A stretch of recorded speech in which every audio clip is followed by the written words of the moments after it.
आज तो पाँव ज़मीं पर नहीं पड़ते मेरे, बोलो देखा है तुमने कभी मुझे उड़ते हुए। आज मैं ऊपर आसमां नीचे, आज मैं आगे ज़माना है पीछे। नमस्कार, स्वागत है आपका हमारे इस YouTube चैनल पर। मैं मनोज श्रीवास्तव आपका हार्दिक अभिनंदन करता हूँ। दिल्ली विश्वविद्यालय में आज स्पॉट राउंड 1 के नतीजे आ गए और जितने कैंडिडेट्स ने अप्लाई की थी उनमें से बहुतों को सीट अलॉटमेंट हो गई और ये बड़ी खुशी की बात थी। सीट का जो डेटा है वो देर से आया, लेकिन सीट अलॉटमेंट की जो खबरें हैं वो दोपहर में ही आनी शुरू हो गई थी और आप में से बहुत से पेरेंट्स ने मुझे फ़ोन करके बताया कि उनके बच्चे को यहाँ सीट मिल गई, उनके बच्चे को वहाँ सीट मिल गई। कुछ कैंडिडेट्स ने फ़ोन किया कि सर जो कोर्स चाहते थे वही मिल गया। कुछ ने कहा सर इस राउंड में भी सीट नहीं मिली। मेरी सहानुभूति उनके साथ है जिनको अभी तक सीट नहीं मिली है, लेकिन आज खुशी का बात सबसे बड़ा यही है कि ज़्यादातर बच्चों को सीट मिली है। हर दूसरी फ़ोन कॉल आज जो मैंने अटेंड की उसमें यही खबर थी और आज आप वीडियो पे जाकर उन कमेंट्स को भी पढ़ सकते हैं जिसमें स्टूडेंट्स ने बताया है कि उनको कहाँ पर एडमिशन मिला, किस कॉलेज में एडमिशन मिला, किस कोर्स में एडमिशन मिला।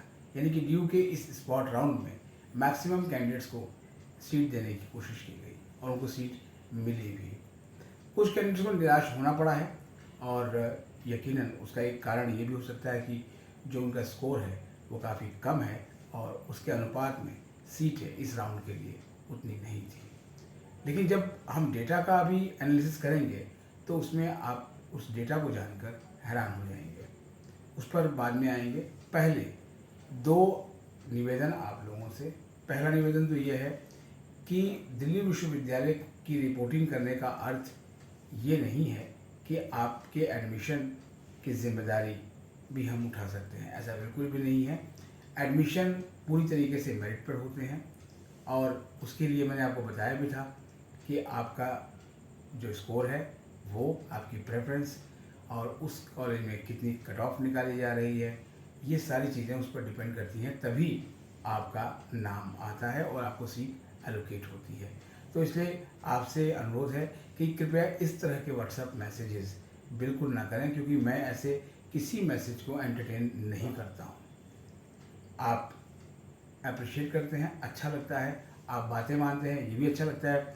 एक इस पूरे जो एडमिशन प्रक्रिया को कवर करने के दौरान कई ऐसे नाम हैं वो मुझे याद भी हो गए और आज उस बच्ची को सीट मिली और उसका जब मैं मैसेज पढ़ रहा था तो सचमुच उस मैसेज ने मुझे भाव विभोर कर दिया कि आखिर इस बच्चे को सीट मिल गई और ये इतना खुश है। मेरी दुआ है कि ऐसे जितने भी बच्चे हैं जिनको सीट मिली है वो सभी मन लगाकर दिल्ली विश्वविद्यालय में अपने मिले हुए कोर्स को पढ़ें, क्योंकि अभी भी कहता हूँ कि दिल्ली विश्वविद्यालय में पढ़ना सौभाग्य की बात है और आपको ये मौका मिला है तो आप इस मौके का लाभ उठाएं। दूसरा जो सबसे बड़ा निवेदन है वो ये करूँगा कि अब स्पॉट राउंड के बाद आज मुझे कई ऐसे लोग ड्यू कैंपस में मिले।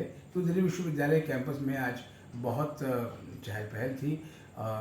दूसरा चुनाव आपको पता है, दिल्ली यूनिवर्सिटी स्टूडेंट्स यूनियन का चुनाव होता है जिसमें छात्र वोट डालते हैं और उसको लेकर काफ़ी गहमा गहमी थी। आज पूरा शेड्यूल भी आ गया कि किस तारीख को नामांकन होंगे और किस तारीख को वोटिंग होगी। उसको लेकर विश्वविद्यालय में लगातार जो है पर्चे उड़ाए जा रहे हैं छात्र संगठनों की ओर से, जिसका दिल्ली विश्वविद्यालय ने संज्ञान लिया है और उन्होंने कहा है कि अगर वो कुछ भी गलत पाए जाते हैं तो उन पर जो है वो काफ़ी कठोर कार्रवाई की जाएगी। इसके अलावा दिल्ली विश्वविद्यालय में जो नॉन टीचिंग स्टाफ है उनका धरना चल रहा है और आज स्टूडेंट्स फेडरेशन ऑफ इंडिया यानी एसएफआई एक छात्रों का विंग है और उसने ड्यू के कई कॉलेजेस में एक रेफरेंडम कराया, मतलब उन कॉलेजेस में एक वोटिंग कराई बाकायदा जो है वो एक बॉक्स रख के कि क्या जो 4 साल का जो ग्रेजुएशन है आप उसके पक्ष में हैं या आप उसके विपक्ष में हैं।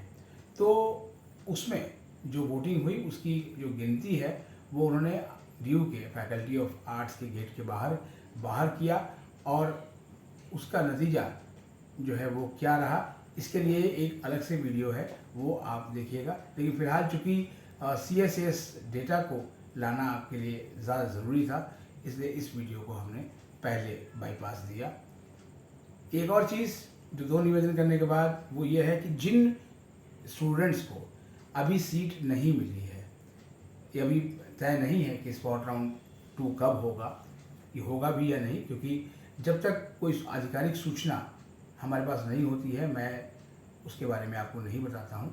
लेकिन फिर भी चूँकि ड्यू के स्कूल ऑफ ओपन लर्निंग में जो डेट है UG कोर्सेज़ के अप्लाई करने के लिए, उसको बढ़ा दिया गया है, वो 30 सितंबर तक कर दिया गया है। तो आपके पास एक बैकअप प्लान जो है वो रेडी है।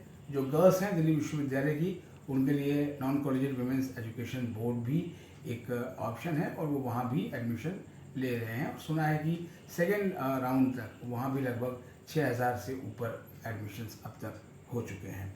फिलहाल आइए बात करते हैं आज के डेटा की। इसका कि आपको इंतज़ार, और मैंने कहा था कि ये डेटा सुनकर आप हैरान होंगे।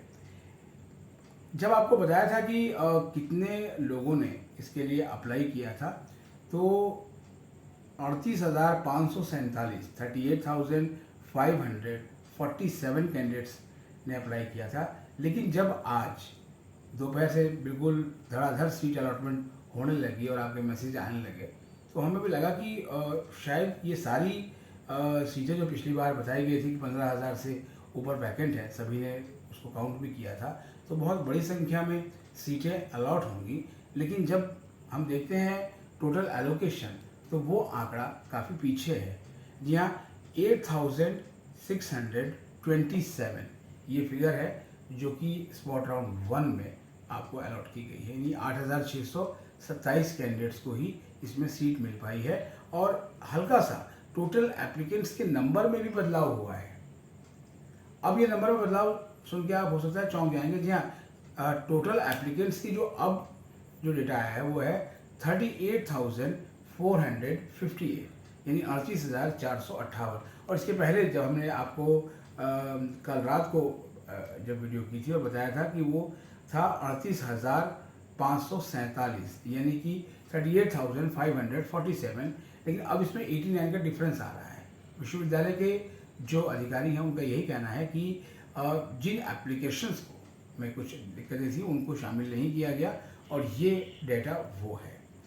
अब इस सवाल का जवाब फिलहाल अभी तलाशना होगा कि आखिर जो एलोकेशंस हैं वो इतनी कम क्यों हुई। अगर 15,000 से अधिक सीटें थी तो 8,627 ही क्यों हुई, इसके जवाब भी आने शुरू हो जाएंगे। लेकिन फिलहाल ये डेटा आपको देना था, और इस डेटा को देखकर लगता है कि अगले राउंड्स भी होने चाहिए। यदि होते हैं तो आपको निश्चित रूप से उन विद्यार्थियों को फ़ायदा होगा जिनको अभी तक कोई सीट मिल नहीं पाई है और वो सीट की बाट जोड़ रहे हैं। फिलहाल अभी आज के लिए इतना ही। आप सभी को हम यही कहेंगे जिनको सीट मिली है वो तुरंत अपनी जो आगे की प्रक्रिया है उसे पूरा करें, सीट को एक्सेप्ट करें। उसके बाद कॉलेज उनके डॉक्यूमेंट्स की वेरिफिकेशन करेंगे, और उसी दौरान अगर कोई क्वेरी हुई तो कॉलेज आपको क्वेरी सेक्शन में वो उसको रेज करेगा, आपको उसको पूरा करना होगा। और अगर आप इन सभी को सफलतापूर्वक पूरा करते हैं तो उसके बाद पहले कन्वीनर आपका जो फॉर्म है वो वेरीफाई करेंगे, उसके बाद कॉलेज के प्रिंसिपल वेरीफाई और अप्रूव करेंगे, और उसके बाद ही आपको फ़ी पेमेंट का लिंक आएगा और आपको फ़ी पेमेंट कर देनी है। जैसे ही आप फ़ी पेमेंट कर देते हैं आपका ड्यू में एडमिशन पक्का।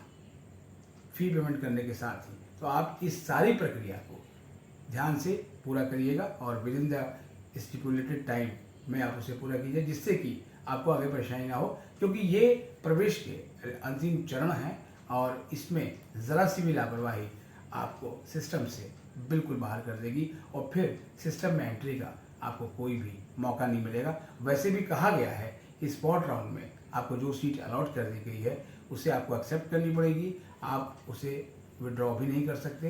तो इसलिए आप बहुत सावधानी के साथ अपनी इन सारे कार्यक्रमों को पूरा करें। और इस चैनल को, अगर आपको चैनल अच्छा लगता है तो अपने दोस्तों को भी रेकमेंड करें और अधिक से अधिक संख्या में इसको शेयर करें। मिलते हैं एक और एपिसोड के साथ, तब तक के लिए नमस्कार। आप सभी को ऑल द बेस्ट।